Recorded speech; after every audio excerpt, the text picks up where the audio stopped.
Good night. It is John D. Villarreal here, live with Paul F. Villarreal. Special election, special night tonight, and really, really big results that came in. A lot of people are focused on this. We have two special congressional elections here in Florida, and we also had the elections in Wisconsin. We had the Supreme Court election there. We also had a voter ID issue that was on the ballot. Elon Musk has been weighing in. President Trump has been weighing in. We're joined by Paul F. Villarreal.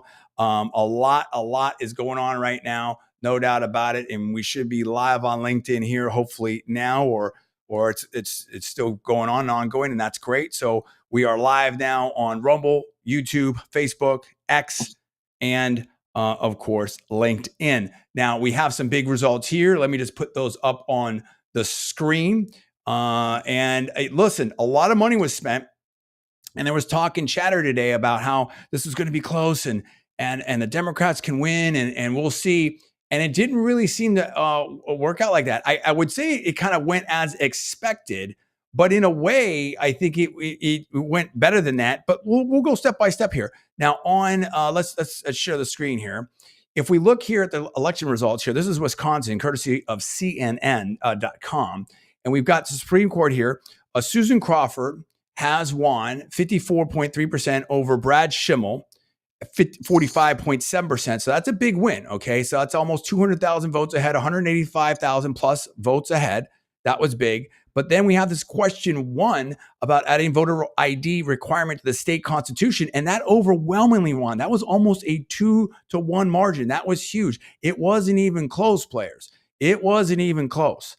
Like not even close. And particularly in a situation where the Democrat won in the Supreme Court. I would say that was a big result. Let's hang on that for a second, Paul. Your reaction to those results right there.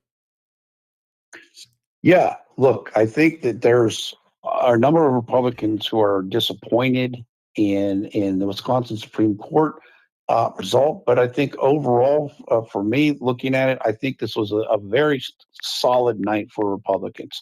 Winning the two Florida seats by the margins that they did, and then winning, as you said, the voter ID issue in Wisconsin is very big. So President Trump, I know, wrote about the voter ID, the victory. He's excited about it. So I think overall it's a very good night for Republicans. It looks like a very good night for Republicans. Now, as we go down here in this one, we have a superintendent race there, but then we get to the House here. Okay, current balance of power. Now we have a little bit of a gap here right now. 218 to rule. We've got 220 for the Republicans, 213 Democrats. I don't know if that has been updated, but we had House Florida seat one, House one over here, right there in the Panhandle, right there, and you've got that right by Mississippi. A lot of I would say that's a pretty red area right there. Okay. And look, this is a big win by Jimmy Patronis at 56.9%. That's the old Matt Gaetz district. Is that right? Yes. Okay. Panama City right there. It's now all that area. So you got 56.9% to 42.3%. That is a blowout. Now, there's not a lot of votes cashed there, but it doesn't matter because, that's a big win right there. This is a state, remember, admittedly, so the way it used to be is that Florida was kind of a purple state, middle of the road. And you basically had, roughly south of Orlando, that I-4 corridor was more liberal. North was more conservative. So I don't think that this was a super in play district. That being said, you're talking about a good 14.6 points. That's a big win. That's not even close. That's not like a super blowout, but that's like just nowhere close. And then there was the other race where there's a lot of money that was put in. This is the Mike Waltz seat. Okay, that was over there in that St. John's area thereabouts. I think over the Daytona Beach, that kind of zone. It's over in that zone. And I think we were outspent. The Republicans were outspent there, maybe 2-1. No, excuse me, 5-1, 10-1, something like that. Of a huge amount. And here you've got a very, very similar result. It's almost like identical nights there. You have a 56.7% of Randy Fine, the Republican. People are like, oh, he's not running a good race. And I saw the morning meeting and Mark Halperin and Sean Spicer were saying stuff, who used to be with the RNC and stuff like that. And I'm not saying I know more than Sean Spicer about the RNC operations. I clearly don't. I think I'm pretty smart about politics and campaigns, and I definitely wouldn't take a backseat to anyone on that. I think that's been proven, but it doesn't matter. It's not about me. But the point of it is people were just wringing their hands and, oh my gosh. And I just get a little bit sick of the palace intrigue, this is the thing we're going to lose everything right here. And the Republicans showed up and they showed out. And I mean, so here's the deal. Which is it? Is this a special elections are special? Is this a bad candidate? Did we get way overfunded? Is this, a Trump slipped up? Whatever you want. If that's the case, if all of that's true, either that wasn't true or you maybe misinterpreted it potentially. And again, I'm not talking to anyone. I'm not talking to anyone specifically. This is just all my personal opinion, political commentary, parody, all that type of stuff. But if that's true, then you have to say that, hey, this state's getting really red, bro. And the Republicans do show up. So, I mean, and now you have a situation with the census where more people are coming into Florida in terms of Florida is going to get more congressional seats. So you're talking about systemic advantages here. Now, again, candidates, you have to run races and, it's always going to be a contest. And this is maybe the larger theme, Paul. The Democrats are in bad shape and it's getting worse. And you even had Gavin Newsom, the current governor of California, that said on Bill Maher, the Democrat, and I might pull that up, the Democratic brand is toxic.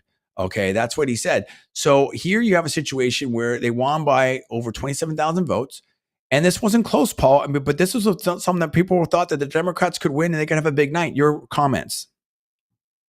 Yeah, I mean, they definitely was talk that they could win. And now the spin that you're hearing is that, the Republicans won the 2 seats in Florida, but the Democrats won in a battleground state in Wisconsin. Well, Florida was a battleground just a couple of years ago. So I'm not going for any of the spin. I think it was a very substantial win by Randy Fine in Florida 6, much more than what I thought people thought it was going to be. There was a poll recently that showed this race was in the margin of error. I mean, so this was a much exceeded that outcome prediction. I think, look, I think it's a very good result. And I think that it's hard to overstate these results because we're so far out from the actual 2026 election. And you would think that over after these past couple of months of a high level of activity from the Trump White House, if the left was going to have any energy or anything, it was going to show tonight, which it did in Wisconsin. However, special elections are so much different than general elections because of the ability to focus on 1 or 2 races. So I just wouldn't read too much out of this in terms of the Wisconsin outcome on the Supreme Court. We're going to get a lot of that in the media. We already are. But I think that, like I said, on balance, it's a good night for Republicans. I think on balance, it's a very good night for Republicans, no doubt about it. I think that this is really something where we talked about it too, because of what's going on. You actually have a situation now where Republicans have gained seats in the House. Unfortunately, there were some tragedies as well, in our hearts and prayers and thoughts and prayers that go out and the condolences.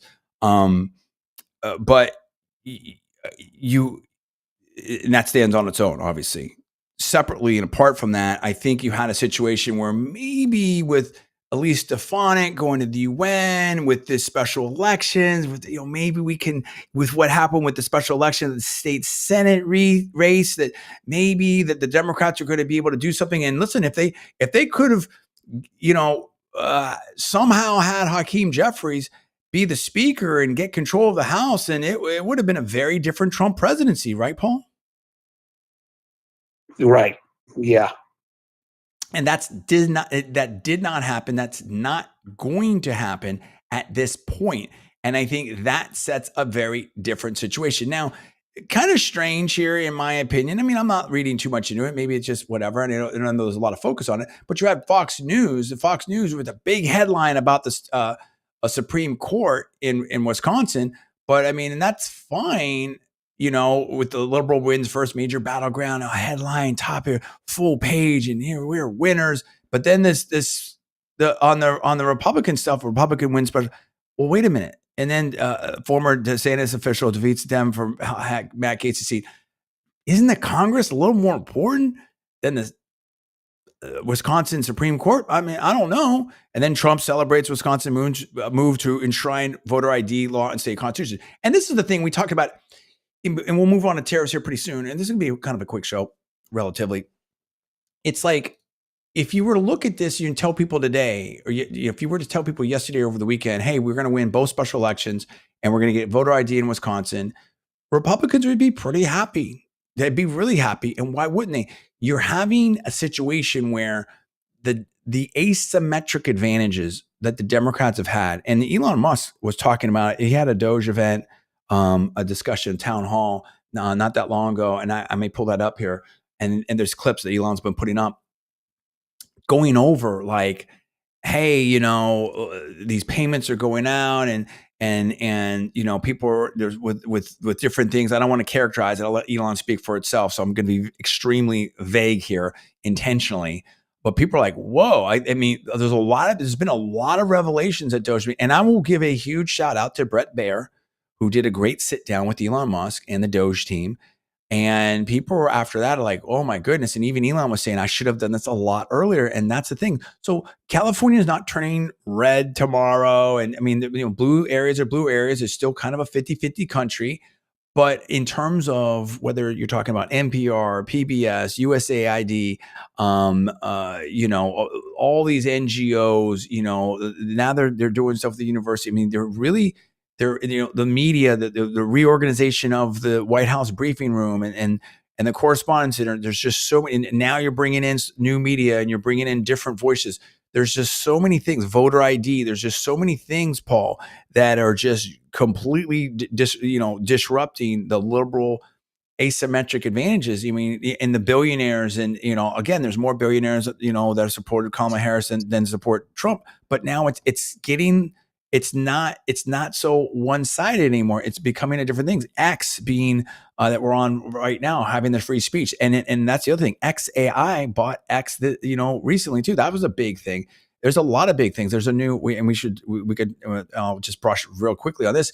On open, I believe it's Sam Altman's group, OpenAI. I believe that it's they released another new image model, and that's making a lot of noise. So there's a lot of things going on out there, and with the left losing the asymmetric advantages, you have changes happening at Columbia. You have people talking about Harvard. I know Bill Ackman talks about that a lot. Shout out to Bill Ackman, and I put something up on LinkedIn, and I'll touch on that a little bit. And we're very, very thankful. Paul's growing on X. I'm growing on X. I'm kind of just focused on X a little bit recently, and I've been having some really good conversations. We've been in the conversation with some really heavy hitters, along with a lot of other people, and that's great. And hopefully, that's on the strength of some of our analysis and stuff like that. But I think going back to this and getting your comments, Paul, we have a situation now where the Democrats are losing huge advantages. We're having a reorganization, redistricting, if you will. Well, I don't want to say reorganization, reapportionment that's coming with the census that's going to come in 2030. Okay.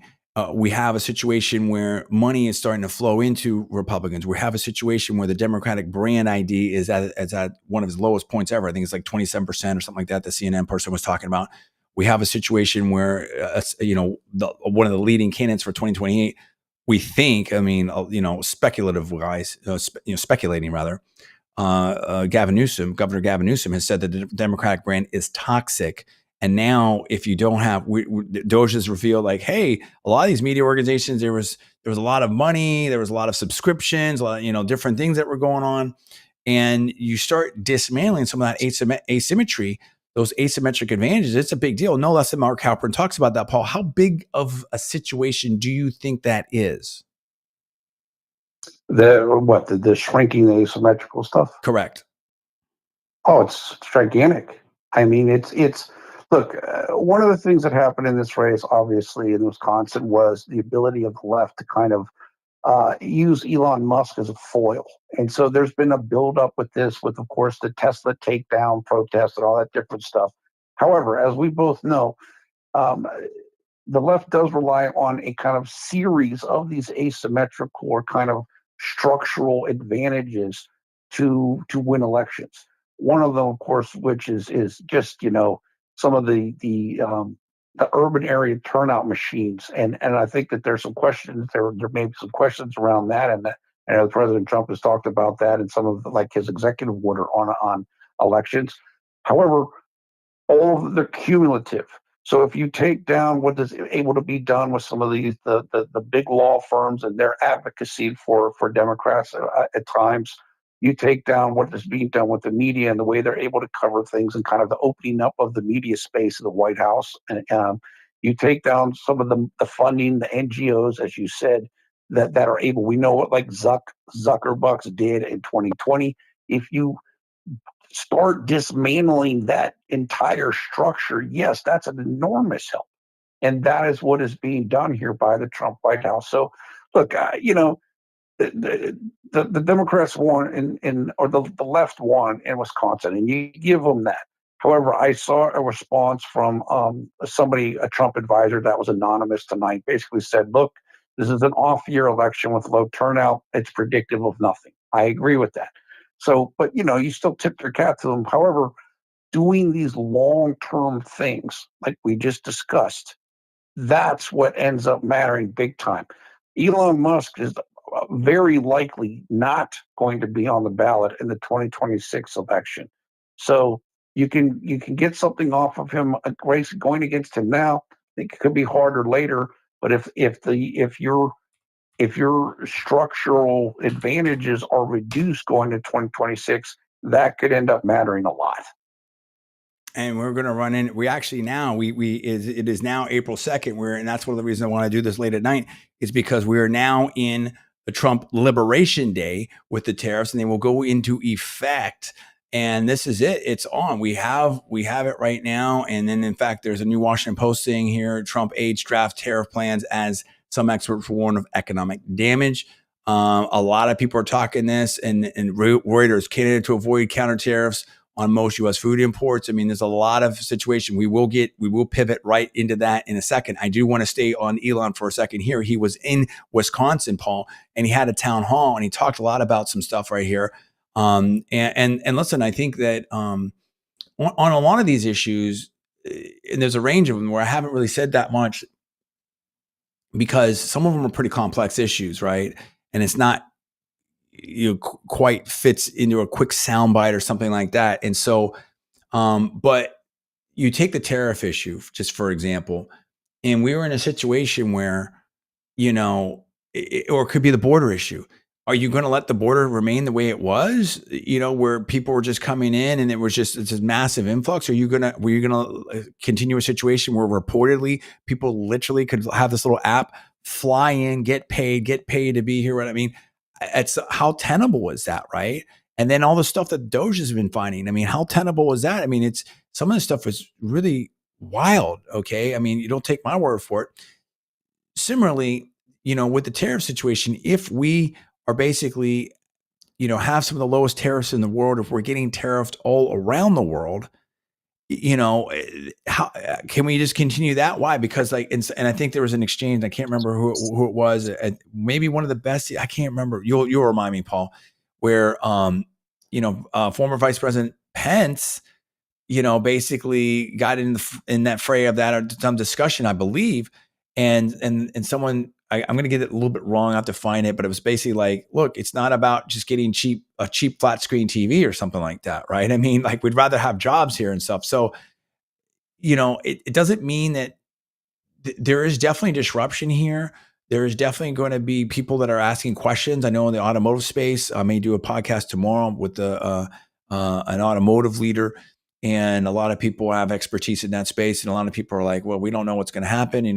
Whether even Teslas that are made in the US are still parts that are foreign. So there's going to be impact here. But it's whether it's the debt or a lot of these things, at what point do you continue down this road? So you have to make some changes. And if tariffs are so devastating, then how come all these other countries do that? You know what I'm saying? So, all these things can't be true at once. Anyway, let's listen to Elon here. We'll get to the tariff thing in a second. And and we'll brush on that real quickly. Here's Elon just talking about, you know, the sacrifices that he's made. Hopefully I've got my sound set up right. Let's check this out. It's costing me a lot to be in this job. You know, you had like Tim Walz. Hold on. I think I still have my, and sometimes you have to fool around with this a little bit, but he's basically talking about, Paul, how this is very much of a situation where, you know, he's really putting a lot out here. He's really, you know, this is the richest man in the world who is running multiple major companies at the same time. Starlink, Tesla, XAI. I mean, there's so many, you know, SpaceX. There's so many things that he's doing, and he's costing what? Let's see if we got the sound ready here. I mean, you know, so he definitely is a personal sacrifice. People, oh, Elon's going to get rich off this. The dude's losing a lot of money right now.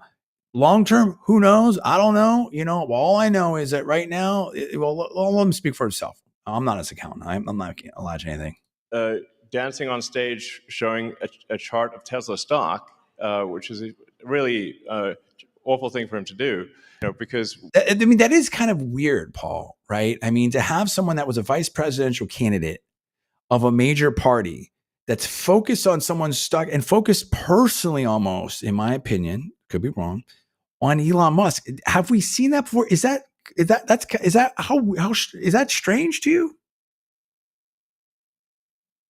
It is. And I think it struck a lot of people the wrong way because I think in general, people don't want to see public figures rooting against American companies, especially such a prominent and company of excellence that Tesla has been.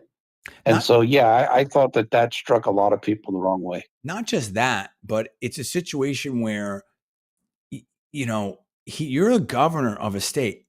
Guess where a lot of your public retirement funds and the public pension funds are invested? In Tesla stock, along with a bunch of other stocks like that. But that's one of those stocks. You know, what do they call it? The Magnificent Seven, or all, you know, they come up with these different names. I mean, it's something that is a big factor. And so, you know, with a huge market cap. So it's like, are you rooting against your own, you know, public pensions, retirement fund there? And then it became a joke, and then Republicans can't take a joke. And who knows, dude? I mean, it was a weird bit talking about getting a little boost with the stock. It was a weird bit, dude. And, you know, and not to mention like all the stuff that's been going on, the Tesla dealerships and people keying cars. It's very, very bizarre, in my opinion. Let's hear a little bit more from Elon, and he's talking about the personal costs that this has happened to him and why he's doing this. What they're trying to do is put massive pressure on me and Tesla, I guess, to you know, I don't know, stop doing this. But you know, my Tesla stock and the stock of everyone who holds Teslas went roughly in half. I mean, it's a big deal. I'm not getting paid. Definitely not stealing money, and would never get away with it. But the value of my Tesla stock is in half. So I mean, that's a huge deal. Okay, this dude was worth what at least was worth over $400 billion. And Shimon talking about this too. It's like, you know, listen, asset holders, whether you're in the stock market or real estate or whatever, they really did well. And in fact, I think like over half the GDP or half the spending or consumer spending or something like that has been with the top 10%. And it's never been that high. And he's like, look, you know, I've been through it before, because there's different, you know, ups and downs in the market and stuff. And yeah, markets do go both ways. I'm not alleging anything, not giving anyone advice. Everything you do is at your own risk, etc. But I think Chamath talked about in the All In podcast, like, hey, you know, when you're down 20, 30%, you know, and then you have to interact with people. That'll test you. When you lost, you know, a huge amount of money, and that, you know, 9 figures, 10 figures, and that'll test you. You know, I hope I have my math right there. That'll test you real quick. And so it's, you know, then you see how you're, and I think he was saying like, look, we, you know, I think he was saying that a correction might be good. And it's, again, it's Wall Street versus Main Street, but this is Elon Musk here. But people are like, oh, he's just doing that because he's an oligarch and he's going to get, it's like, dude, this guy, at least right now, it's cost him a lot. He didn't need to do this. I mean, you know, that he's, you know, his polls are down. People are, you know, some people on the left are not liking Tesla anymore. So, I mean, you know, when you have a divided country, and it is hyper partisan, and hopefully we can get away from that, But as a company, there's risk in there, which was one of the reasons why I think with all this in the woke era, and we're sort of coming out of that, that a lot of companies really took stands, or maybe they felt pressure to take stands. And again, when you have divided country, that's not super smart from a corporate business standpoint, potentially. Again, the famous quote, whether it's true or not, from Michael Jordan, Republicans buy shoes too. And it's funny because Bill Ackman, I think, is talked about, Nike and stuff like that. And I made a comment on X, and maybe I can find it. Like, great story, Phil Knight and Pre and University of Oregon and coming up and doing all that stuff, and the Stanford, and Phil went to Stanford and all. It's a great American story, but that brand is different than what it was, and it's evolved. Now, will it evolve again? Well, we'll see, right? And great brands do. But when Nike, when you start getting positioning that gets you closer to Ben and Jerry's, I mean, everyone's got to figure out what their mix is. Are you going to be a, fill in the blank, right? Are you going to, or are you going to be more, where do you want to be? And I think the danger for brands that can't really have to be as broad based as possible. And every company sort of wants that, right? And I'm a communications and branding expert, got some degrees in that, in the communication, stuff like that, from Johns Hopkins. But if you look, that was always, to me, Paul, and we can briefly touch on this, the fallacy of the Disney thing, right? And I think that I'll pull this up here. They just had this big release of Snow White, and oh my gosh, I think you're having like just some of the worst feedback and ratings, and the box office is down and everything, and it's just been a colossal bomb from what I'm able to tell. Maybe I'm wrong about that, but that has just been a bad thing. Now, interestingly enough, at least on Rotten Tomatoes, the audience ratings are a lot better than the critics ratings, but the bottom line is the box office hasn't been there, and you're having a situation where this is a brand that really appeals to, it's built on family entertainment. That's what it is. That's what the theme parks are, and whether it's Peter Pan, Tinkerbell, Snow White, all this type of stuff, it's built on that type of stuff. Where all in the Super Bowl, where am I going? I'm going to Disneyland. I'm going to Disney World, whatever it is. And it's, when you are not seeing, when the brand is not seen as broad based, then I think you're getting into some issues here. Would you agree or disagree with that? Yeah, I agree with that. I mean, I think that's definitely a thing. And look, as you mentioned with Elon, Elon is trying to do what he thinks needs to be done. But again, we are in a time of hyper politicization. I do think that we're starting to move away from that, although now it looks like trying to kind of push back to that. But yeah, it's much easier when brands are more neutral. I think that's true. I mean, yes. And look, I mean, it's this is the tricky part of it, right? I have no problem if that's what the brand represents, and you make that decision, then that's fine, right? Where it gets a little trickier is brands that want to be as broad based as possible, that they can't lean into that, and that's the business model, if that makes sense. And so Tesla really came up, and this is the danger of, and this is why I bring this up too, is to circle exactly. Thank you for that, Paul. To circle right back to Elon, and this is where he's really sort of taking a personal, and there's impact on the company as well. In my opinion, in terms of Tesla was a darling of the left. Tesla was the green car and stuff like that. I think at first it was a Toyota Prius, and then it definitely Tesla became a status symbol, and also a virtual signal, if you will, a symbol, if you will, and to some degree for those that were really were on the left or maybe climate or something like that, to some degree. And now you're seeing that cut almost the opposite way. Like, hey, the left are really not happy with Elon. We don't like what you're doing and whatnot. But in his words, he feels like this is very something and it's important for him to do. And it's a tough balance. He's not, I don't know. Howard Lutnick was talking about this on one of the podcasts. I don't know the exact status of Elon. Is he, I think he's outside the government. I think he's donating the time. I think Howard went through it. I don't know. I'm not alleging anything, but I don't know the exact, but he's still running his companies, right? So I think it's technically a volunteer type of situation. I'm not 100%, but again, I'm not alleging anything, but I would say go check that out. That's something, there's something there, do your own research on that. But that's the trickiness of this, right? I mean, how do you have personal convictions and then left, right, or somewhere else on all kinds of different issues, right? It could be about foreign policy stuff. It could be about tariffs. It could be about whatever, right? The border.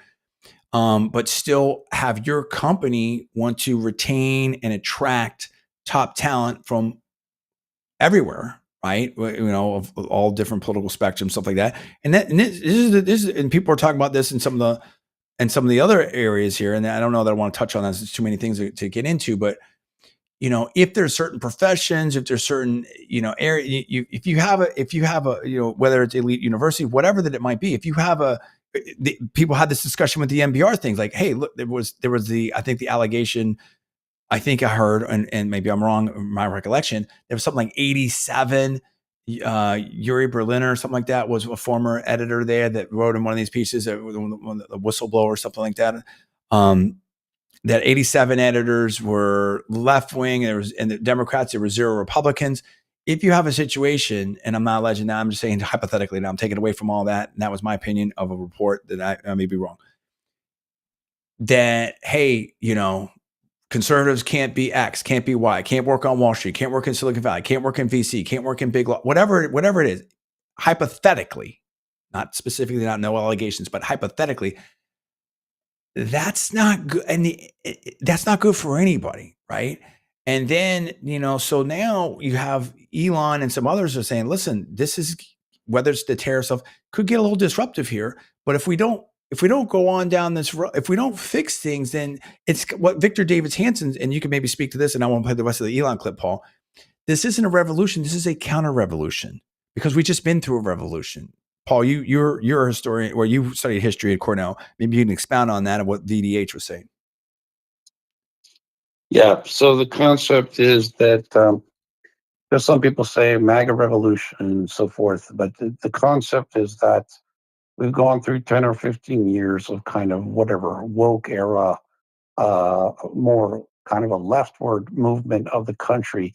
And so what Hansen is saying is that what you're seeing now is an adjustment to that. It's not its own thing. It is I wouldn't call it a reaction.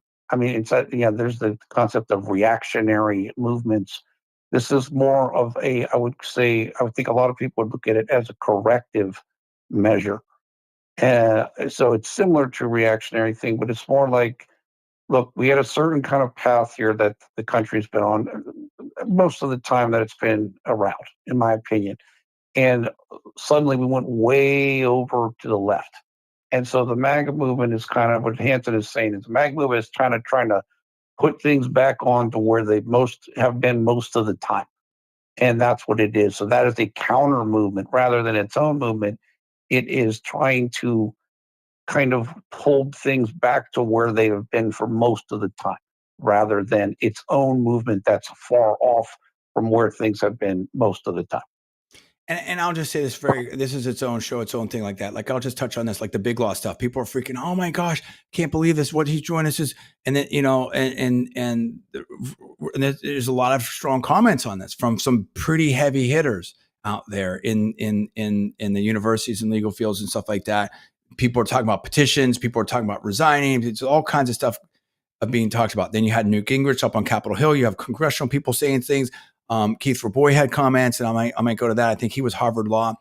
And the thing of it is it's like, I haven't said anything. I said stuff before, and I'm like, listen, when early after the win and stuff, and I was talking to some of these hitters, and and we'll show you a little bit of just some of the public stuff like that. And again, I don't want to dwell on that, but some people were questioning me like, oh, you really?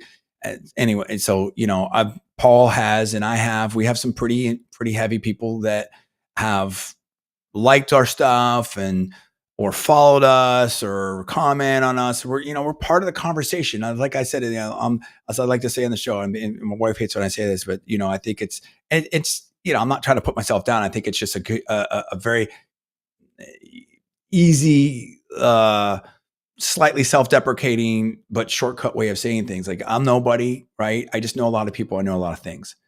And so we've been lucky enough. That's the beauty of X and the power of X is someone like us can be in those conversations, can have those conversations with literally people that are billionaires and stuff like that, and help us shape the conversation. One of the things I said, listen, we were canceled. I was canceled from Silicon Valley before everyone even. Let me rephrase it. I might have. It's my personal opinion. I'm not allowed to anything. I might have been canceled from Silicon Valley and other places before everyone knew that was. Now it's like, that's common sense. People will definitely believe that could have happened. I mean, New York Times, we don't want to go through the whole history right here. I want to go through a bunch of stuff, but New York Times wrote an article on my little brother, Paul, who, I'm nobody, Paul's nobody, you know what I mean? So, in that grand scheme, we're very proud of what we've done, and everyone's the same. But you understand what I'm saying in terms of like we don't have national profile, national renown. Like, I've done some stuff, and it doesn't matter. You understand what I'm saying? It's just a saying. Everybody's the same, but it's just a saying. And a lot of other things were happening too. A lot of other strange things were happening. The doxing stuff, threats, all kinds of other weird stuff was happening. And if you look at what's happened to Scott Atlas and I mean, just Kavanaugh, just nothing about, but I mean, just there's been a whole range of things. Look at what's happening in Tesla right now, like and anytime you sort of get to a certain level where the left, this modern woke left, might not like what you're doing, you're going to hear from them, right? And there's going to be, and it's really, it's unfortunate. And so, it's been 20 years out in the desert, if you will, so to speak.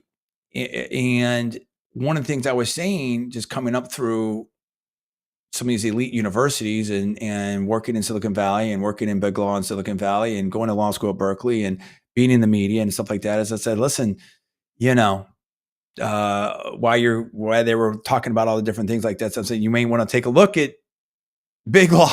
You may want to take a look at universities and stuff like that, because, and someone that's really been on this is, of course, Christopher Rufo, Joe Lonsdale. When I talked to Joe through X, it's not like he's, it's not my best buddy or anything like that, or I don't expect a holiday card or anything like that. But Joe's been, he's with Barry Weiss and I can't remember the other name. Has done University of Austin and meritocracy, and Joe's all over this now. Obviously, there's been a lot of focus, of course, after the whole 10-7 situation, and Columbia and Cornell and Penn, Harvard. Bill Ackman is all on the Harvard. So there's a lot of discussion here and stuff. And so I didn't want to get into the specifics, because no different with the other person too, who was on the visa. Like, there's a lot of different, there's free speech. It's too much. I don't have the time to really, I mean, in my opinion, some of these things they're complex, right? And I don't want to pop off. I don't want to just put a tweet out there and without being very considered. And I'm not saying anyone else. I mean, everyone can speak for and stand for themselves. But I'll say two things on this. One is, and I want to get distracted here, but this is the point, right? So a lot of these things going on, in my opinion, and correct me if I'm off, Paul, but it's been one way for so long, where you just couldn't be a conservative. And people have said that about Hollywood. Why do you think they had the special group? Because you're talking about, like, if you couldn't get work. In fact, someone talked about this in relation to the big law stuff. It's like, yeah, if you were Trump had a hard time finding a lawyer or a law firm to help represent him in some of this supposed lawfare stuff and some of these lawsuits, because they basically said, if you worked in the Trump administration, whatever, you're not getting a job. Doesn't matter. People were talking about that. You could have been a big partner. It's not right. Like, you're done. So can we have fair or equal justice system if you can't work in a law firm or go to a law school, a top law school, if you're conservative? How does that work? Or you're Republican, or you work for a president? Like, how does that work? How can that work? And so I'm not sitting here and endorsing everything, and even Elon said there may be some overreach here, and we have to tack back here and stuff like that. But it couldn't, in my opinion, politically, it couldn't continue the way it was. If we have publicly funded NPR, PBS, whatever it is, and I don't know what the facts are, but if reportedly, if allegedly, if there are 0 editors out of almost 100, 87, whatever the number is, that are Republican and the rest are Democrat, how is that, to steal to borrow the Fox line, fair and balanced? How is that in the public interest? If we say that everyone who voted for Trump is persona non grata, not just Trump, not just the people working, everyone who voted for him. If we have FEMA, Paul, who had some memo saying don't go to places with Trump signs, what are we doing? We can't operate as a country like that. And businesses, whether it's Disney or others, can't operate that way. So people finally, and I'll pull this up real quick, we'll come back to Elon, are kind of voting for their dollars. And Robbie Starbucks was over on all this, and other people. And maybe the left is trying to give Elon a taste of that as well. But there's always been the boycotts and stuff from the left, Paul. So here's Rotten Tomatoes real quick. Tomato meter, 40% from the critics. It's 73% from the audience. And then if we go and look at the box office, now I think this was a big budget, and it's kind of like the way the movies have gone anyway, where it's just massive budgets, for some of these things. If you look at the box office now, I mean, you're talking about worldwide $144 million. Now, I might say that's a lot, but I don't know what the production amount is. But I mean, it's probably pretty heavy. I mean, this is seen as, I believe, a failure, Paul. I don't know what the production dollars are here, but this has been seen as a big miss by Disney. Am I wrong on that? No, it's definitely seen as a big miss. There's no doubt about that. So I think, am I making sense there, Paul? I mean, I think that's why the long explanation there, but that's why Elon, I'm not speaking for him. I'm not speaking for him. This may be why Elon got involved, because I feel like okay, so the budget is $209 million. I'll pull this up right here. This is according to Google. Why Elon may have done what he has done in terms of just feeling like he had to get involved and had to do something. I know yourself and myself, where for a long time, it's like, listen, I could have, and usually I think I'm no accountant for, certainly for Hollywood, whatever, but my sense of it is, because of maybe the splits with the theaters or something, I think you have to at least double the production. So, I mean, it's not off to a great start, players. And I think it's already like number 3 or 4th. It's already getting beat in the box office. So that's not a really good thing. And so, yeah, you had a situation where we could have made more money. Or I could have made more money. And so certainly, if I would have just, zipped it and listen, to their credit, Mark Andreessen and others are talking about, I kind of, we're left wing for a while and stuff. And Andreessen talked about this, and other people talked about this until, we talked about administration, whether it was AI, whether it was crypto, or the different things. And it was like, look, it just wasn't tenable anymore. We were going to turn into something that didn't resemble capitalism or Silicon Valley or whatnot. And I think that's what Elon's saying. Does that make sense, Paul? Yeah, it makes sense. I think that the point is, I think it's clear.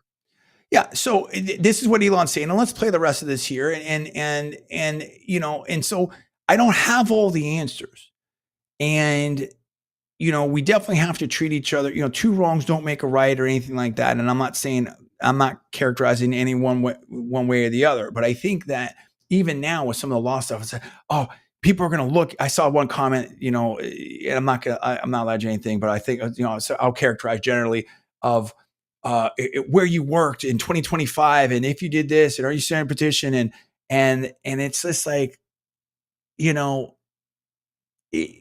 it's totally understandable to speak your principles and want to stand up for what's right. And if you really believe like, hey, this is important for, this is how we think that the system should work and everything. I totally get that.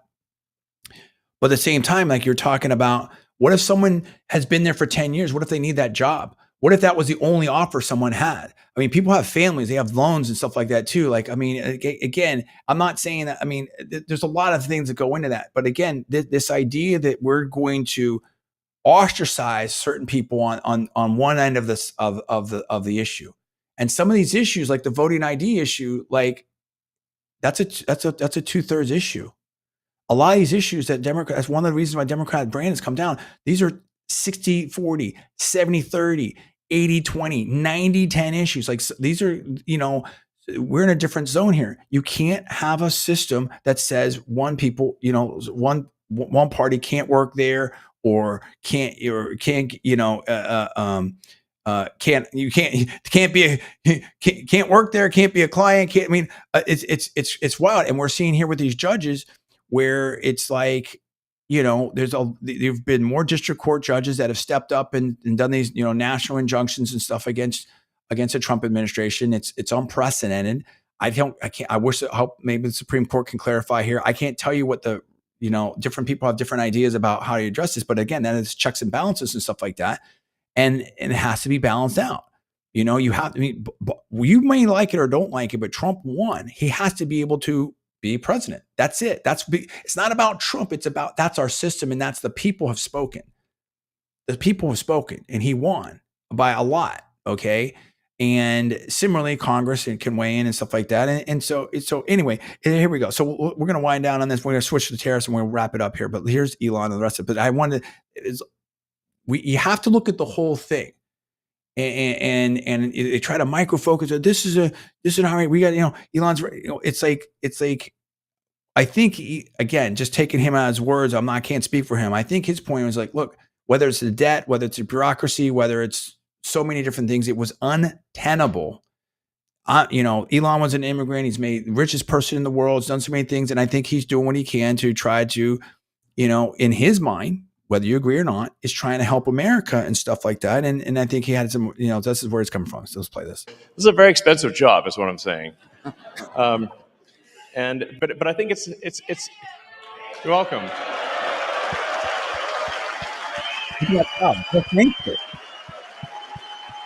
This guy here, this guy is some super smart guy. I mean, his team, this Doge team, Paul, you saw the Doge thing, super accomplished. I mean, those people are just, who wouldn't want those people involved there? I would love to have all those people in any company that I was involved in. I don't even need to run it. I just need to be my company. Just let me be the janitor or something like that. I mean, would you agree with that, Paul?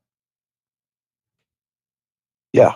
I mean, there's no doubt. I think that going back to Victor Davis Hanson, I think that Victor Davis Hanson said something along the lines of Elon is our Einstein, Elon is our Da Vinci. This guy is great at everything he touches. Of course you want to use him. It's just no question about it. So, I mean, this is, thank you, Elon. Thank you for the Doge team and stuff like that. And look at that, standing ovation. Thank you. It's amazing.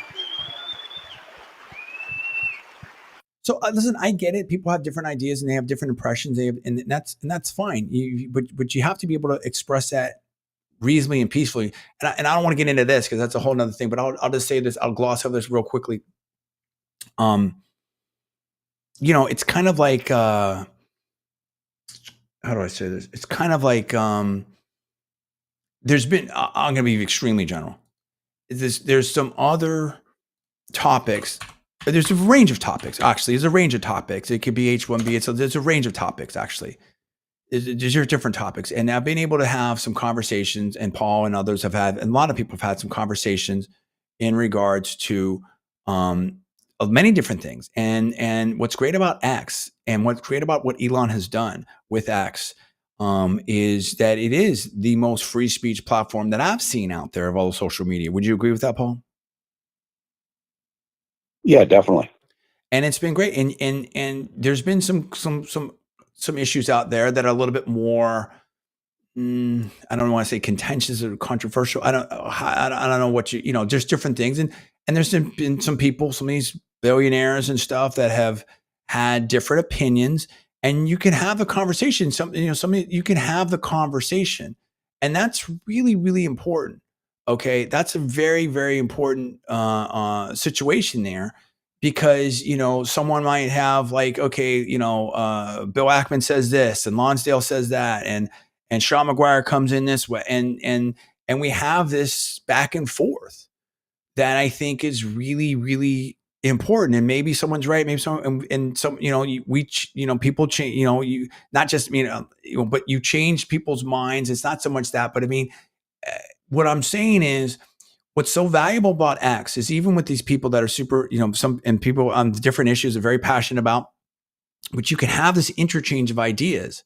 That's what free speech is about. You can say, oh, you know what? That's a good point. Or, I mean, and I'll say, listen, and I'll say this about the whole, I've seen things on the left, and I've seen things like, Amy Siskano say something, or Mark Lemley at Stanford Law, formerly, he went to Berkeley Law with me and stuff like that. We'll say some things, and I have a very different position, but then I'll say, yeah, that's an interesting point, or I got to think about that, or some, and I appreciate that. And we should all be like that. We should listen. We need to want to get to the right place. We need to be able to have conversations where we're speaking to each other. We need to be able to, and to look, I mean, Charlemagne the God has talked about this. Bill Maher, that's why he went to the White House at an invitation of Kid Rock. Gavin Newsom, I don't think Gavin Newsom has a great chance for 2028, but some people say he has no chance. Let me tell you something. Gavin Newsom has a way better chance than AOC.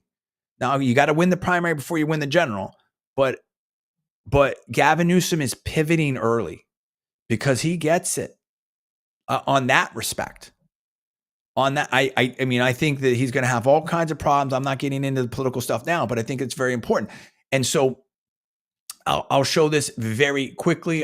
This is not about me and stuff like that. And it's really not, it's a little bit about, I mean, I was questioned, and it's unfortunate, but I don't want to get specific, but it's just, but honestly, it doesn't even matter. I don't really want to get specific, because for every person that you may hear from, there's probably 20 or 100 that maybe think the same thing that you don't hear from. Because I used to be professional talk radio person, so I understand how that works. You get one caller, but you have 100 people out there thinking the same thing. I understand how that works, so it's fine. So I wanted to post this up as a little bit of a proof point. I waited because I've had email exchanges, I've had a phone call, and I've had some different conversations with leaders, with top leaders, stuff like that. And it's great to be able to have those kind of conversations and stuff, because this is important. And what I've gathered from everyone I've talked to, whether it's online, on the phone, stuff like that, is,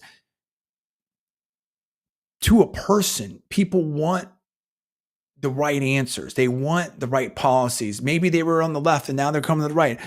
Whether it's Joe Rogan or her, I'm not saying I'm talking to Joe Rogan, but I'm just saying, like, they want to find the right answer. So I feel like most people, everyone I've talked to, are coming from the right place. I talked to someone that I'm probably going to be involved in doing some stuff with, I've done some business with before.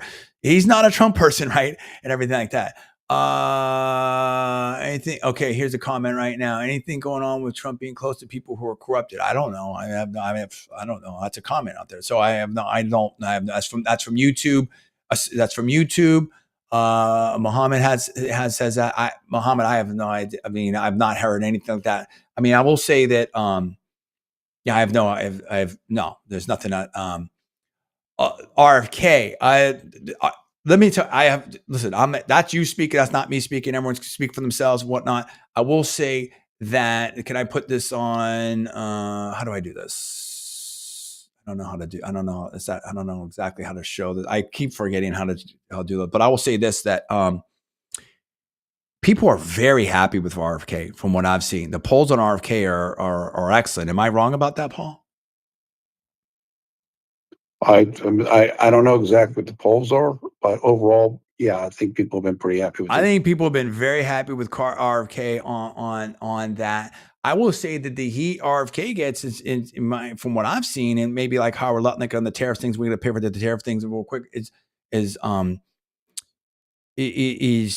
not really also always aligned with the corporate interests.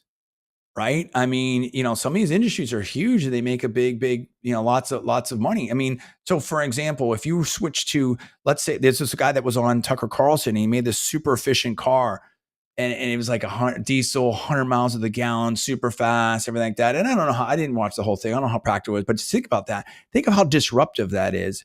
Think about think if you had an electric car that had 1,000-mile range, okay, and charged in like 20 minutes, or I don't know, pick the number, right? What happens to big oil then? What happens to big oil then?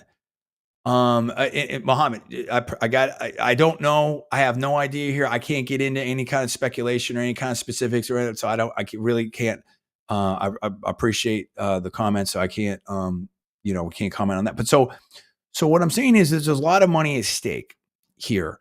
And when the first automobile rolled off, what's going to happen to the horse and buggy industry. But anyway, the point I wanted to make here, and I'm going to show this real quick. Let's take this down, and I'll show this. I'll pull up my LinkedIn. Is some people are like, and again, I'm not. It's not about patting myself on the back, as I think this is available to a lot of people actually out there, and that's there is a sort of, there's a little bit of a cool kids club, in my opinion, on X and Twitter.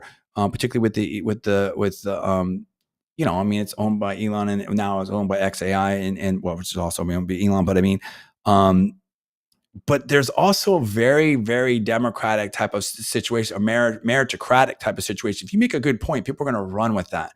And listen, I was nowhere on the scene, and I've run up pretty fast. Paul's definitely doing his thing here. So if we show this right here, I just kind of showed people, because there's some people that sort of doubted, and I don't know if I can double click on this and get it bigger. People that were doubted, kind of maybe like, oh, you really talking to this person and this and that, whatever. And I, have some stuff in here, and let's see if we can, So I, you can read what I wrote out there, and it's all public. I'm not going to read into this and all this, but it's all publicly available stuff. So that's why I waited till this, publicly available stuff. Doesn't count the likes, doesn't count any messages, obviously phone call, get into that. But here we've got, Mark Andreessen talking. He's had this just, I mean, on the daily almost. I'm not alleging anything. This back and forth with Andrew Huberman, who is a big influencer out there. He's been on Rogan. He's been on Lex Friedman. He's been on all kinds of stuff out there. And he was really big, 1.5 million or something like that. He's a very famous dude, a PhD, and he teaches at Stanford medicine, stuff like that. And I'm like, and you can say it continues here. Where's it going? Is this going to kind of feels like Cobra Kai series or something? And Huberman's like WWE. Then I responded to him. You have Bill Ackman, who's an absolute legend, hedge fund, Pershing Square, out of the New York area. And I posted, and he's talking about his trip and some food, and we talk about that. Joe Lonsdale, billionaire, Palantir, and in University of Texas, that he's doing all kinds of different things. 8VC, I think that's right. Is involved in many things. And he's talking about, he wants to reform the copyright stuff. We're talking about that. And he's responding to some of the, I say Keith Raboy, billionaire, PayPal, Founders Fund, who is also now at Coastal Ventures. And he's talking about a great music festival. We're going back and forth about that. And John Cena. Now, John Cena follows a lot of people. But I just found out I was talking about something, and I just saw it because I made some comment on the WWE to Huberman, like, wait a minute, this person's following me, John Cena, or at least whoever's running his account or something like that, or this account, worldwide, movie star and WWE superstar is following me as well. So again, it's not about a super pat on the back for me or anything like that. It's a little bit of that, I think, and as I said, basically it's like, maybe it's the degrees, maybe it's the experience, maybe it's the people. What part of what happened, and I said is it's like Denny Green. When they lost that game, Denny Green, former coach of the Arizona Cardinals, and I can't remember the whole game, and it was like, they are who we thought they were. And I think we've been living in this, and that's how we run this full circle when we come back to the Tariffs. This is where it gets so weird, is that people for so long would look down on you. Oh, you're not the big firm, and oh, you're a conservative or anything like that.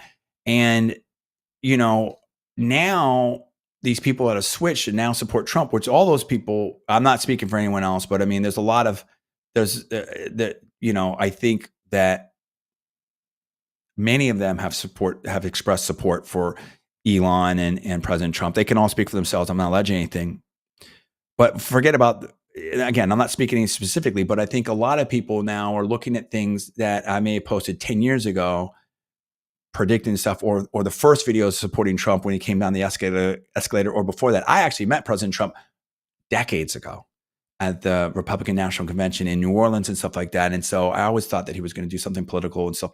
And so now it has a little bit of a different look. So instead of being ostracized, or you can't be in polite society, you can't have big jobs, like, oh, wait a minute, you might be pretty smart, you might know something, you might be ahead of the game, you might be someone we need to listen to and talk about. And Paul has been very prescient and very on top of his research and what he's done, and people listen and follow him. I've got people from Fox News that go, back and forth with me, and now people are looking and say, wow, this guy. Yeah, it makes a little different. It makes a different situation, and again, I don't want to get into this, but the way people felt about Johnny Depp before the trial might be a little different than the way people feel about Johnny Depp after the trial. I'm nothing about any trials, but I mean, so I don't know what it is. I can't tell you what it is, but I also will say this, that I'm not unique in this way, that's the power of X, is that you can have those conversations. You can be a Kazan, you can be the cat person or whatever. You can be there's so many people that are really big on X, and that Elon and others retweeted. I mean, Elon's never retweeted me or whatnot.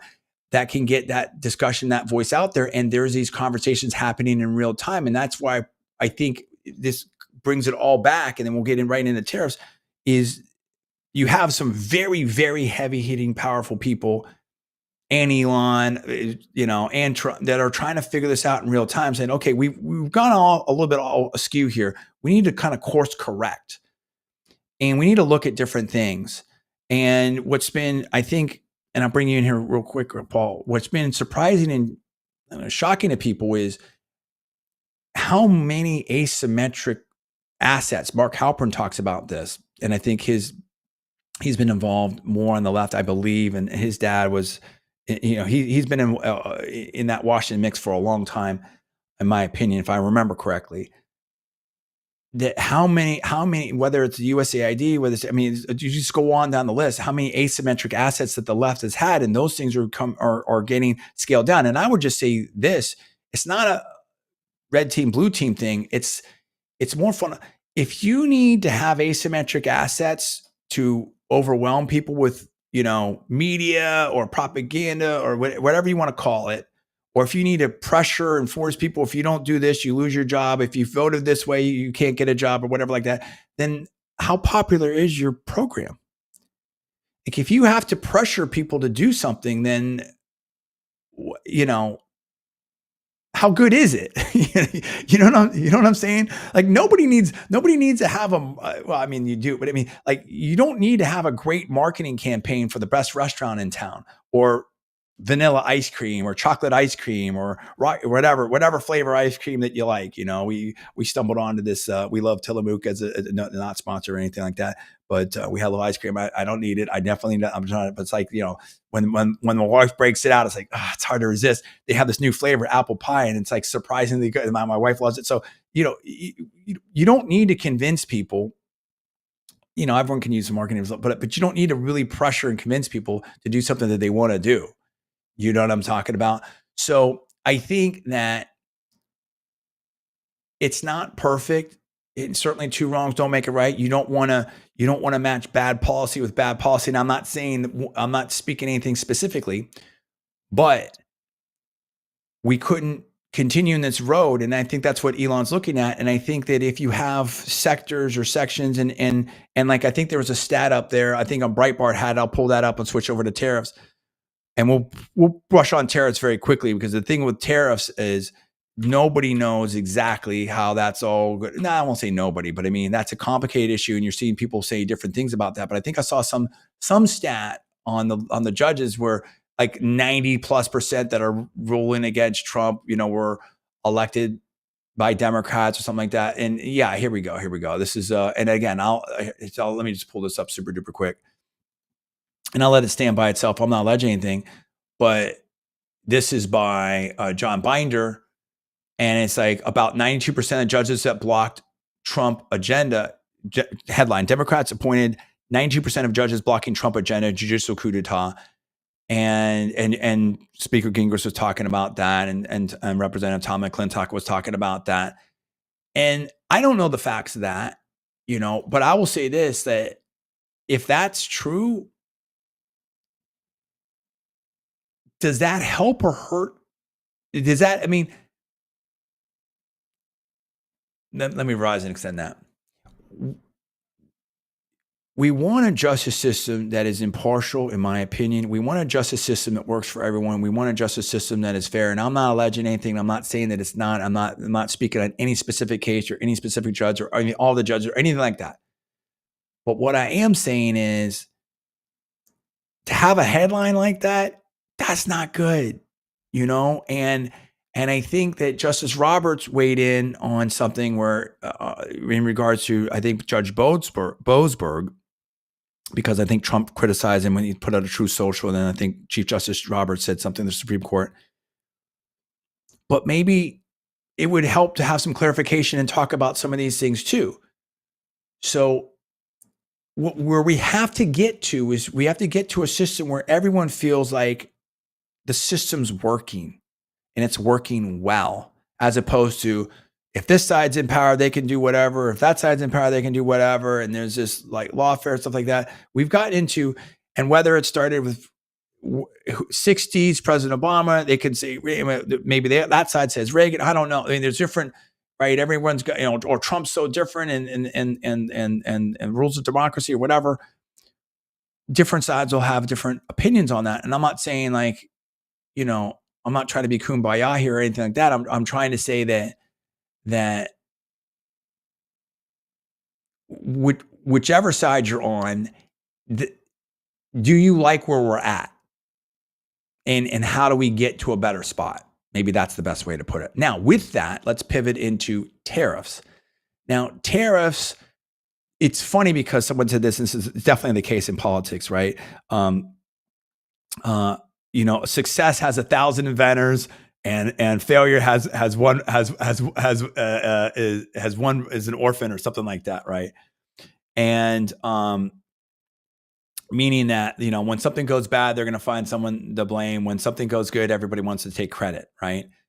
I've heard that Howard Lutnick has put out there that he's talked about the tariffs, but Trump, Paul, has been on tariffs for a while, and in fact, people I think forget that tariffs were implemented in the Trump 45, and actually seem to be implemented pretty successfully, Paul. Paul, are you there? Yeah, I just got stuck on mute. No, you're good. They were implemented successfully, of course. I mean, Trump used tariffs extensively in his first term. I think most people remember that. And if the media is pretending they don't remember that, then that's just disingenuous. It was a core part of what he did. I mean, it's very basic. And I'll say this, and I forgot, when we go back to the whole billionaires and everything like that. First of all, I'm very, very thankful to all those people, some especially so, that have taken their time to talk to me, to whether it's an email, potentially what different forms of communication, could be a phone call, you just a reply on X, just the like, stuff like that. These are people that they don't need to work anymore. They could be done anytime they want to, not unlike Elon, right?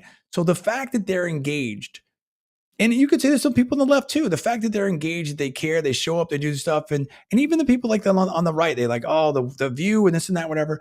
The fact that you're engaged and you want to, I try to give everyone the benefit of the doubt. It's like that. The fact that these people, that none of them have to do anything, they've won, if you will. They could be retired. They could go hang out in St. Bart's. They could do whatever they want to do. right? They don't have to be engaged and stuff like that. The fact that they're engaged on X and they reply to people like me and Paul and a lot of other people like that they will take the time to try to help people. And it's not just me. I've seen it with other people. Like, Bill Ackman was talking to this doctor and a plastic surgeon in I believe Austin and stuff like that. And they care about issues and things like that. And so I think that that's a very positive thing, and that's what we want. And so even you have to have that engagement. And again, it's the same principle with Trump, with who's also a billionaire. It's like the populist movement. You want a movement again when you've had an 80-20 issue, 60-40 issue, whatever, immigration, take all different issues where it's been that way for decades. And the politicians in DC aren't doing anything about it. That's an issue, right? Because obviously follow the Constitution, do everything right and correctly, but there has to be some conversation, some response, some interaction between the leaders, whether they're business leaders or political leaders and stuff, and the people, or else how does that work, right? How does that work for most people? So now we're in the tariffs on that situation. You have had very strong comments out of Canada, by I think governor or there's the Ontario Premier maybe Mr. Ford. You've had strong comments from a lot of leaders out of Canada, and you've had different conversations with people in the auto space. It's like, oh, this is really hit hard. But we have a situation where the tariffs and Trump put up this thing where it was like the tariffs of other countries versus us it's very, very incredible. You know what I mean? And so, and right here, National Review, and this is National Review is I believe more of a free trade type of publication here. I don't think it's a real Trump loving publication. And one of their headlines here, and I haven't even read this, so we're flying blind here. We're just gonna go with it. Trump's tariff war, or someone, I think the headline was, Trump has a point about other countries' tariffs on our goods. And this is Jim Garrity, right? We know Jim Garrity, right, Paul? I think so. And so basically he goes country by country here, right? And you've got here. Sorry, I got caught on mute again. Yes, we know Jim Garrity. Mm-hmm. Argentina, since 2019, the average tariff is 22%. Australia, okay, 10%. Brazil, and I'm just reading off this. I'm not alleging anything. This is reportedly Brazil. We've got different things here of different tariffs in here, right? 3 taxes: import duty, industrialized product tax, merchandise, circulation tax. Canada, okay, the company Canada's de minimis threshold is $40 Canadian, all right, for duties. Okay. And then there's all kinds of, then they just raise things, and there's different things going on. I don't know. But I've seen some big tariffs on that, on milk and stuff like that. We'll come back to that. China, we've got different things here from China, European, and then ITA, EU, right? And so average MFN tariff rate was 12% for agricultural. Okay. So that's EU. And then there's also, and then they said that there's some back and forth here. India, average of 17%. Okay, so we can go on down the list here. And so why should we be in a situation where we don't have any tariffs on, let me put it this way, if other countries are tariffing us, what do we do to them? What do we do to them? Do we just, and then we've had this trade imbalance for a long, long time. And for a long part of our history here in the US, we've had a tariff structure, but we don't have a tariff structure right now. I'm not saying we don't, but I mean, it's nowhere close to, from what I understand, a lot of other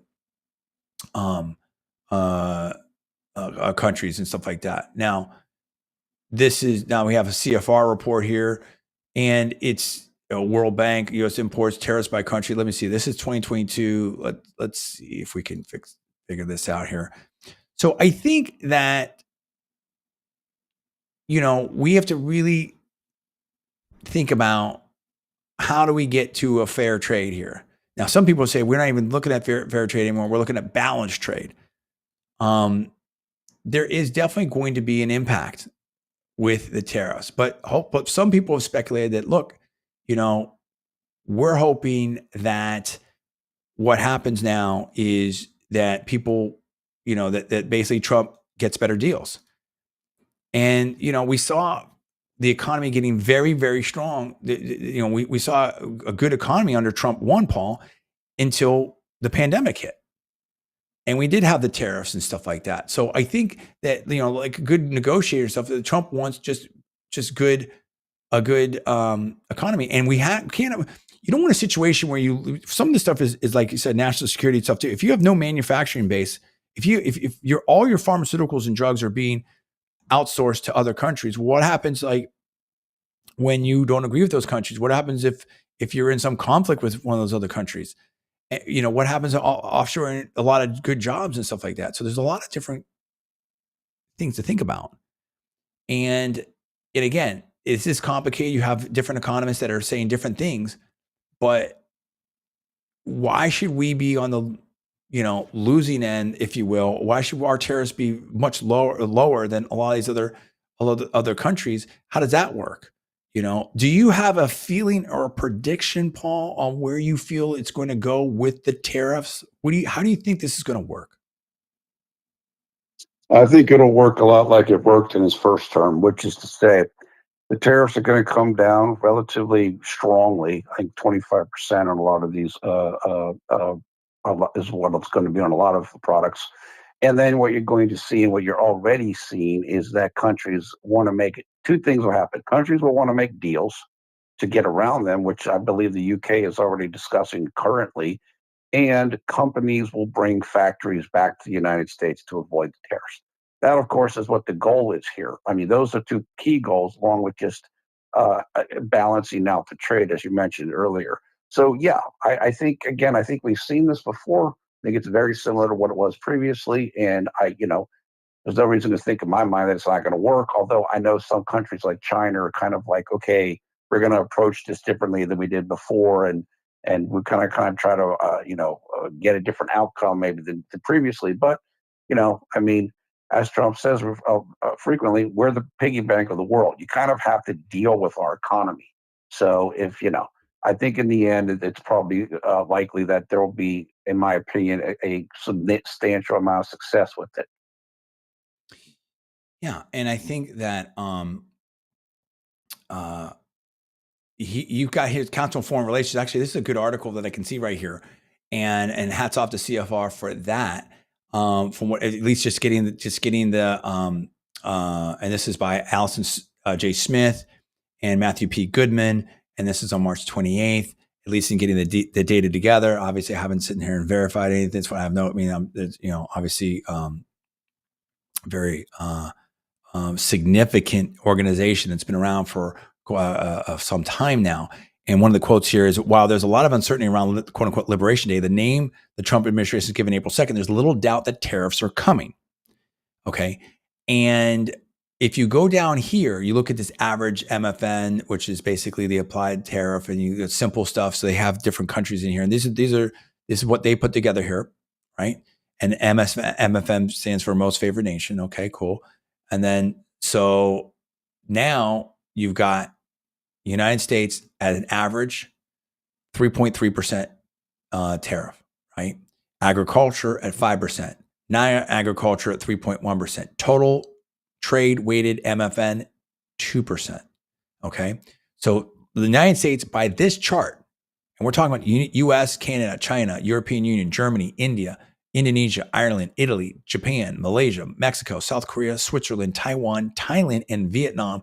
We are the lowest. We're the lowest. Okay. And these are most favored trade nations, stuff like that. So you look at Canada, Canada's average at 3.8%. So it's not as bad as you would think, right? And some of the things get headlines, and some are higher than others in different industries and whatnot.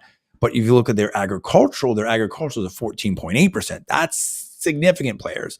I mean, think about it. Like if you were at the grocery store and you've got a half gallon of orange juice or whatever it is now, 59 ounces, whatever, what would be liters over there, or however you do it, and that's the shrinkflation where the cartons get smaller and stuff. But anyway, you've got a gallon of milk, let's make it simple. It's a gallon of milk, 3.8 liters, whatever it is.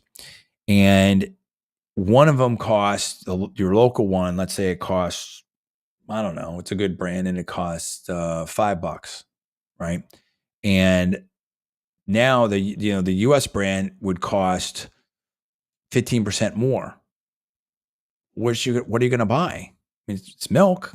Same thing with butter. I mean, a lot of these are, they try to make them fancier and some are better than others and grass fed. And okay, that's cool. But a lot of it's kind of a commodity. You know what I mean? Like there's a bunch of good orange juice. I mean, I can make the case that, but, is the US brand better than the Canadian? I don't know. You know what I mean? So, I mean, particularly on agricultural products, that gets pretty significant. What about beef? What about, I mean, you can go on down the list at some point, like that becomes cost prohibitive and it's going to favor it's obviously put there for a reason, potentially to favor the local manufacturing, the local producers. And so then you have China 7.5%, 14%, that's a serious number right there, right? That's a huge market. So, think about Tesla's being made. So why do you think there's maybe also supply chain, stuff like that, but there's a Tesla factory over there in China. You know what I mean? European Union, 5% and 10.8%. Germany, 5%, 10.8%. India, 17%, 39%. Whoa. South Korea, 13.4%, 57%. So, South Korea, Samsung, LG, South Korea is a powerhouse in many, Mexico, 6.8%, 11.9%. Vietnam, 9.4%, 17%. So you can see it right here, right? You can read it the same way I can. And it's like, these are some big numbers, Paul. These are some big numbers and we're the lowest. So, Trump's saying, how long are we going to deal with that? Why do we have to be the chumps, if you will? We are the biggest market. Why are we being treated the worst? When you've got the biggest buying power, you should get, the best terms. And so right? It's, I just think Trump has said it, been 40 years of mismanagement and being taken advantage of, in my opinion. And Trump wants to end that. Similarly, even I think Tim Cook from Apple said that they're repatriating like 500 billion or something, some huge number. Maybe I'm wrong, but it's okay, cool. It's something like that, and it's because of the tariffs, I believe. That's exactly what he said. I believe reportedly. Yeah. And he's like, yeah, they're in Ireland. We wouldn't do that, if we didn't have to, And so those are, we're talking about almost $5 trillion that Trump has announced, whether it was from, Saudi Arabia and Apple, all these different, so many different companies, SoftBank, that are going to put money over here and stuff. That's going to really help the U.S. economy. And if we're the world's largest consumers, if we have the biggest market over here, we're going to buy more than we, export anyway, I think, And so where it gets complex is that you're not just, because some of these places, it's not just the tariff all the consumers are going to pay. You can't say that, because if a country like I think China did before, or other countries, if they devalue the currency, then the consumer doesn't feel the tariff because it maintains that same price and that same market share. Or if back in the 80s and stuff like that, if Japan, or I'm not calling out any particular country, but if a country, forget it, country X, if country X decides that we're going to dump steel, or we're going to dump a product in the U.S. and we're going to government subsidize that, if you have more of a government involvement in that, we're going to support that, then you don't know what those tariffs are going to cost. So, there's multiple factors here. There's what are the other countries going to do with their tariffs? Is there government support? What's going to happen with their currency? Like, because of this, I think that the currency of the Canadian dollar has fallen precipitously. So it gets very complex, and I can do a whole super deep dive into that. Right now is not the time. Ricky, what's up? Ricky M. Yes. What's up, JV? Haven't seen you in a while. Good to see you, brother. Appreciate you. And we'll pin that up there. Okay, cool. All right. Very good. Appreciate that. And so that's where it gets a little tricky. That's where people are like, I don't know, or what mix of it, what mix of your products, or parts are coming, from foreign countries and stuff. And so we'll have to see. But what we need to do is we need to, the American worker hasn't gotten a significant raise in a long, long time. And yet we've had these huge productivity gains. And so and Chamath talks about this. You have to have a system that works for the American people. I mean, people are being priced out of being able to afford a house and stuff like that. And I've said this many times, sometimes you put yourself together, right? I mean, business is like, I want the cheapest. And Mike Pence got, again, punked on that. I forget who talked to him. I might get that quote somewhere. Do you know that quote off the top of your head, Paul? I don't know. Yeah, I'll find that.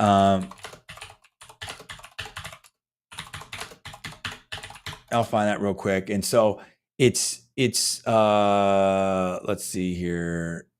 It was maybe Scott Besson. This is New York Times. I don't know. Can I pull this? Let me see if I can pull this up. Let's see here. Yeah. And so it's you don't want to have an affordability problem. I mean, how good is your company going to be if you have consumers that can't afford it, can't afford the product? That doesn't make sense, right? And it's like, I see the same thing, whether it's in different markets where we'll focus on the higher income, and that's where it's been. That's where it's been, the high income consumer. But there's only so many of those people. There's just so, and it may have been Scott Besant. And so if you outstrip the affordability of your average consumer, it's not going to work, So I think that's where we're at. I think it's what we know right now is that Scott Besant, I think, yeah. Okay, hold on. And I think there was some back and forth between Scott Besant and listen, I don't know, maybe I'm wrong in this, but I would I would say I don't know, but if you're I don't know if Mike Pence did get involved in this. I heard something, I saw something, I don't know the whole thing, but if you're Mike Pence, I would not get into an economic disagreement with Scott Besant. You can do that if you want. I wouldn't necessarily do that. I'm not saying that he did. I don't know. Maybe I'm wrong, but so that's the thing. So what I'm hearing from what publicly, obviously, what I think Howard Lutnick has said, Commerce Secretary, and some others, is like, look, there's going to be some short-term pain, but we're going to get to a better place. And I guess we're going to all find out. We have to see where it goes. But this is basically what we're going to say here. And this is, and again, I don't know, but I'll put this up here. This is Scott Besant. The American dream is not access to cheap goods. And someone else said, I think I heard a flat screen there, right? It's about Americans building real financial security. Right. So I think, is your sense of it, Paul? Let me ask the question differently. What's your confidence level in this policy by Donald Trump? It's pretty high. Again, the only thing is if people get too jittery about what he's doing and while he's doing it. But again, we've seen this work done before. It was very successful. The economy was incredible before COVID. I expect we're going to have more success. Yeah, and here we go. Scott Besant, and I didn't even read this. I mean, this guy's, very, very highly respected. And I heard a little bit about this stuff, but Scott Besant saying basically what I'm saying, and this is common sense, honestly. I mean, not at all. Besant reply. What I'm saying is, Kristen Walker is saying are you saying the Trump administration is comfortable having the consumers pay more goods? And he say, what I'm saying is the American dream is not, quote, let them eat flat screens, right? If American families aren't able to afford a home, don't believe their children will do better, that they're doing. The American dream is not contingent on cheap policies from China. It's more than that. We're focused on affordability, right? Real wage gains, mortgages, cars. That's it, dude. That's it. And this is from a Yahoo. It's from a Yahoo article by Jing Pan, on March 22nd. This is Yahoo Finance, the Money Wise. Headline: Treasury Secretary Scott Besant says the American dream isn't let them eat flat screens or cheap policies from China. Okay, so I say let's see how it goes. I agree with you, Paul, that I have confidence. Okay,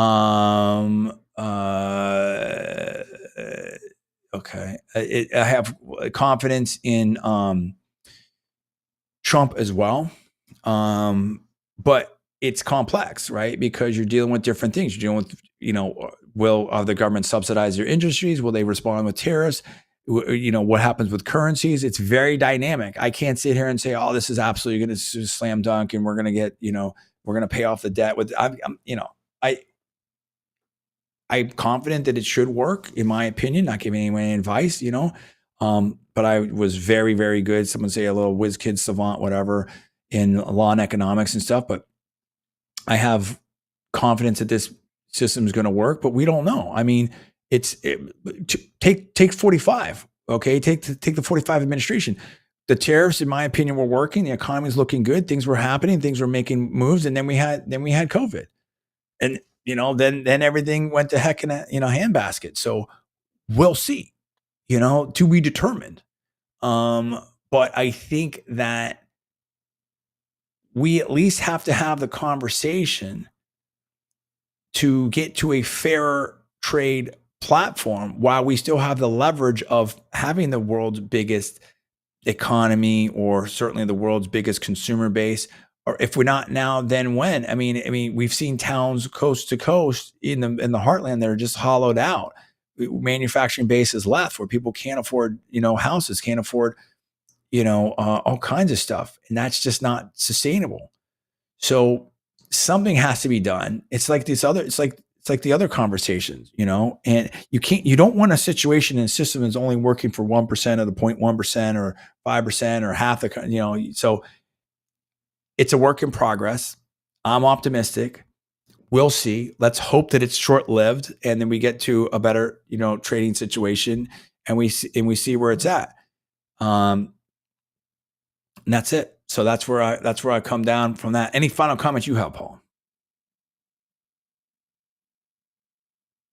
Paul? No, maybe not.